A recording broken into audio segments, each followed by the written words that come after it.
মায়েরাই মিথ্যাবাদী। এইসব তুমি কি কও? ও ঠিকই কইছি। ছোটবেলায় যখন খেলতে যাইতাম তখন দূর থেকে আমার মায় আমারে ডাইকা কইতো, কাছে আয়, তোরা কিছু কমু না। আর কাছে আইলে দূরে মায়ের দিত। আমার খুব রাগ হইতো, রাখতাম আর ভাবতাম আমার মা তো খুব বড় মিথ্যাবাদী, আমার লোকে মিথ্যা কথা কয়। কিন্তু আস্তে আস্তে যত বড় হইলাম তত বুঝতে পারলাম খালি আমার মা না, দুনিয়ার সব মা মিথ্যাবাদী, সব মায়েরা মিথ্যা কথা কয়।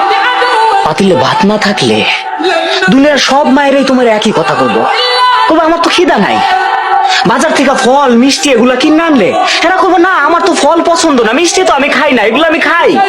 মায়ের গো চোখে কান্না আসলে তুমি যদি জিজ্ঞেস করো মা কান্দো কে, করবো না আমি কই কান্দাছি, আমার তো চোখে কি জানি একটা পড়ছে। সব মিথ্যা, খালি মিশা কথা বলে, নিজের কষ্ট নিজের বুকের মধ্যে চাপা রাখে আর বাইরে থেকে এমন